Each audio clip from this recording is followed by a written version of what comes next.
Combining random variables, the final piece here. So as we combine random variables, two quick rules.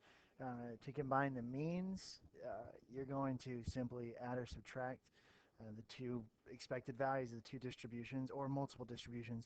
And to combine standard deviation, keep in mind, standard deviation squared equals variance. Typically, you're going to be given standard deviation, so you're going to have to do a conversion to variance. And if you notice right here, you will always add variances. As we put more and more data together, the variability is going to increase as we add more information. So always add the variance. So a couple quick practices. So say we're given these two distributions. One, x is distributed with a mean of 2 and a standard deviation of 2, and then the expected value for this distribution y is 20 with a standard deviation of 5. To combine random variables, there's actually a few of these don't. C, D, and E all combine random variables. If we take a look at part A, 3x, well, this is just a matter of multiplying by a constant. So the expected value of 3x is just 30. And then the standard deviation is just a multiplication process. For part B, where we add 6, this is adding a constant. And our rule for that is that you will add 6 to that expected value, so 20 plus 6.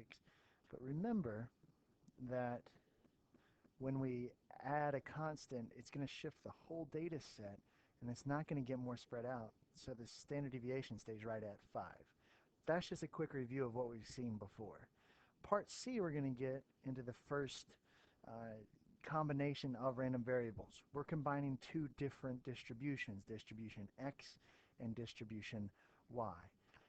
A suggestion that I have as you do these is to take a quick second, and if you're given these tables, to write down what the variance would be. So that would be 4, 2 squared is 4, and then 5 squared is 25. So the expected value of x plus y, pretty straightforward. We're just going to do 10 plus 20. So if I combine these two distributions, maybe they're points scored per game for two different basketball players. Player X averages 10, player Y averages 20. So when they're both on the floor, we would expect an average of 30 points. In terms of standard deviation of x plus y, well, the first thing we need to do is go ahead and transfer this stuff, or consider this, the variances first. So we always work with variances. So this is going to be 4 plus 25, which is 29. Now that we've combined variances, we can go back to standard deviation of x plus y, and that's just a matter of taking the square root of 29, which is 5.4.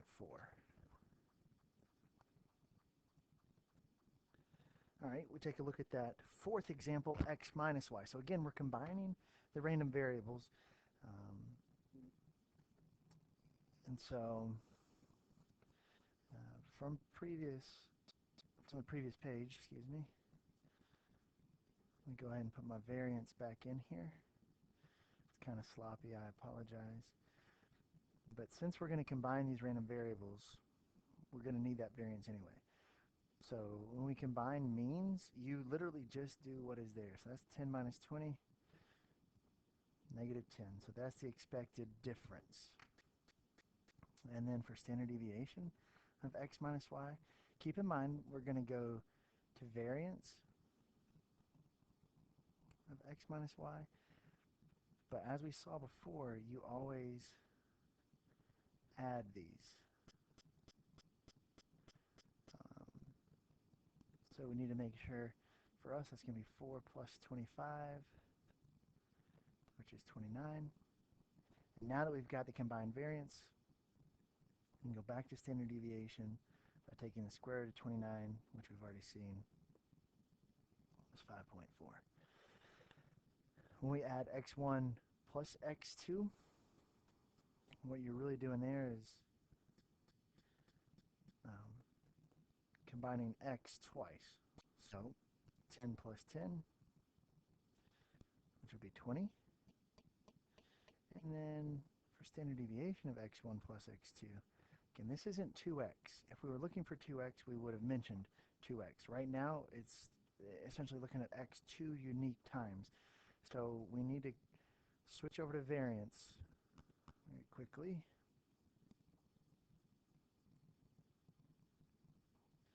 And so that would be 4 plus 4, which is 8. And then we can convert back to standard deviation, right? Equals the square root of 8, or approximately 2.8.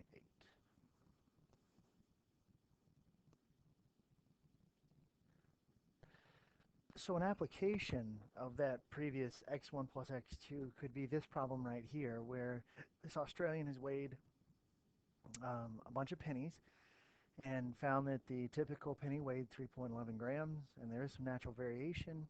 So we could calculate the reasonable, or the mean and standard deviation, what we would expect them to be for 50 pennies. So if we define x as a single penny, we know that's normally distributed. So 50 pennies would look an awful lot like what we just did. So the expected value of those 50 pennies, x plus x2 all the way up to x50, right? So in other words, 3.11 plus 3.11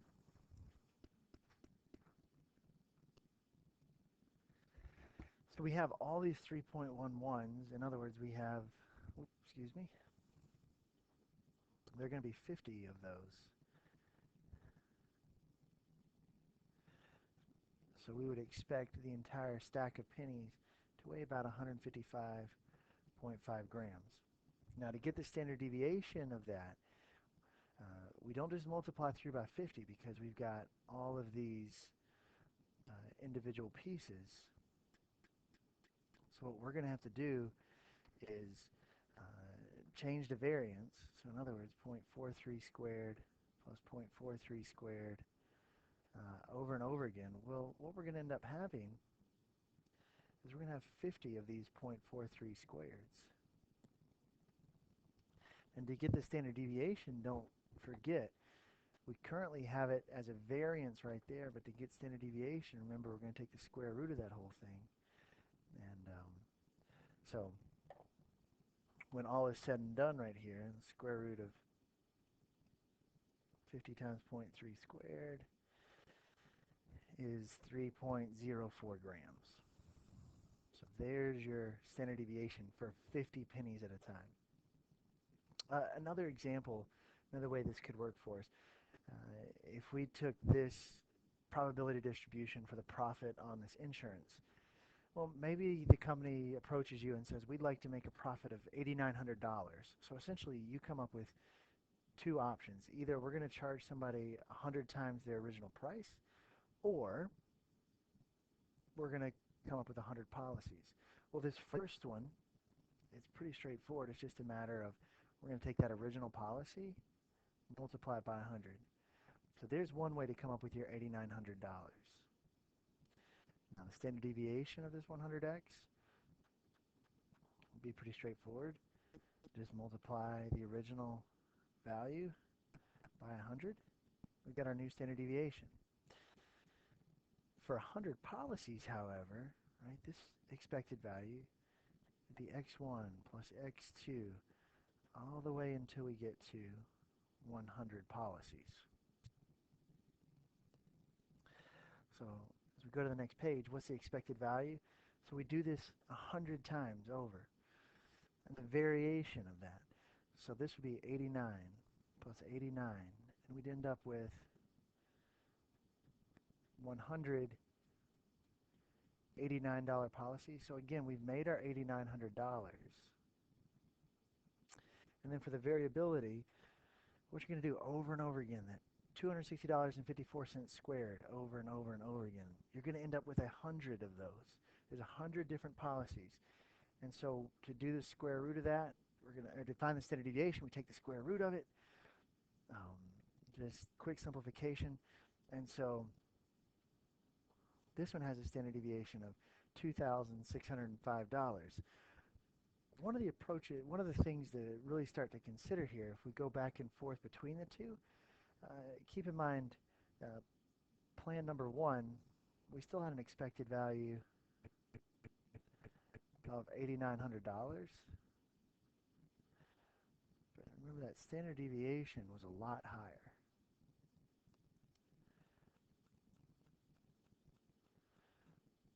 And one way we can kind of look at this, both policies have the expected value of $8,900. However, the likelihood of making a profit, right? So the probability to make a profit would actually be a lot more with that second policy.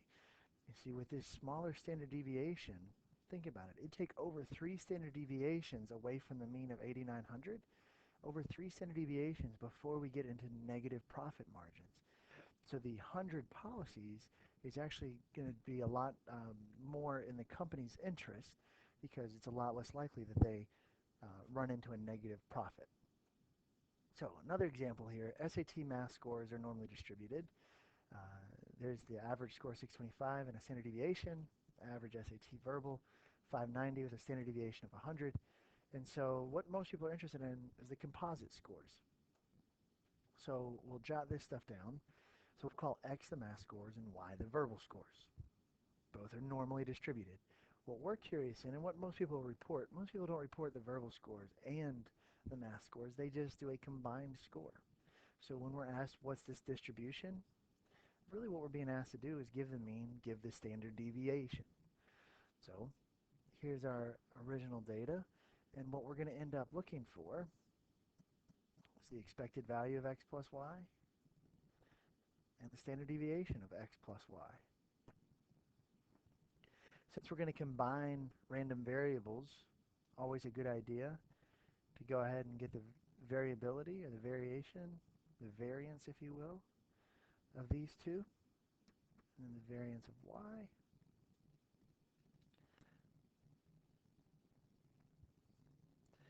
So expected value, that's just a matter of adding the expected value of x plus the expected value of y. So for us, expected value of x, 625. Expected value of y, plus 590. That would be an average score of 1215. To get the standard deviation of these two things, remember we need to get variance first. So we need to do the variance of x plus y. I already went ahead and found the variance for both of those. That was kind of my first step. And so I'll combine those two. The combined variance is 18,100. And then the square root of 18,100, remember we want to go ahead and do the square root of that value. It's going to be about 134.5 points. So one more example for you. I'll fly through that. These two golfers, Mr. M and Mr. L. So right away what we should start to notice, Mr. M has a tendency to score higher than Mr. L, which in golf isn't a good thing. Lower score wins in golf. So what we're going to do is we're going to combine these things. And really, by combining them, we can start to get information like the probability that Mr. M will win or the probability that Mr. L will win. So we're going to go ahead and combine these two scores to see what the typical difference of their scores is. So M minus L. So again, what's its distribution? In other words, find the expected value of M minus L. Find the standard deviation of M minus L. So here's all that information. We're going to go ahead, we're going to be combining random variables. So we might as well go ahead and get the variance of x, which is 100, and the variance of y, which is 64. Square both of those. So the expected value for M minus L would be 110 minus 100. So typically, Mr. M has 10 more strokes than Mr. L. that makes sense just looking up here, right? The average score is 10 strokes higher. The typical standard deviation, or the spread for those two things, right? So what we would expect in terms of standard deviation, keep in mind we have to go to variances, but we always will add variances. Remember, we'll always add variances because as we combine more and more distributions, right, we're combining two different sets of scores, there's going to be more variability in that. So that would be 100 plus 64. So the combined variance is 164 strokes. However, we want to go ahead and convert that back to standard deviation, the square root of 164, which is about 12.8 strokes. So the distribution of m minus l is approximately normally distributed, a mean of 10, and a standard deviation of 12.8. There's the distribution. Now what can we do with this distribution? An application. So assuming that these are normally distributed, which we did, find the probability that Mr. M will lose. In other words, we're going to find the probability Mr. M minus Mr. L. So if Mr. M loses, right, Mr. M loses, this happens, M loses with a higher score in golf.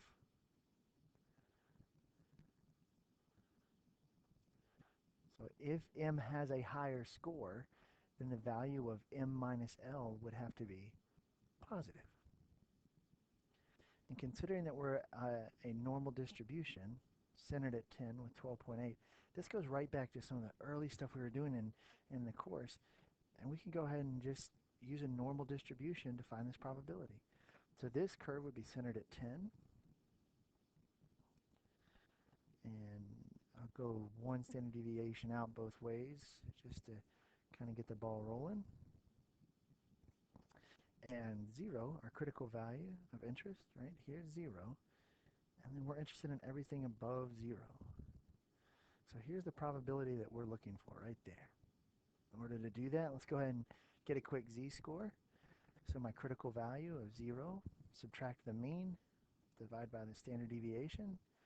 So my z-score, negative 0.78. And that makes sense. We're a little bit, we're less than the mean, not quite the 1 standard deviation below, so it should be negative. To go ahead and find that probability, recall that we'll use normal CDF.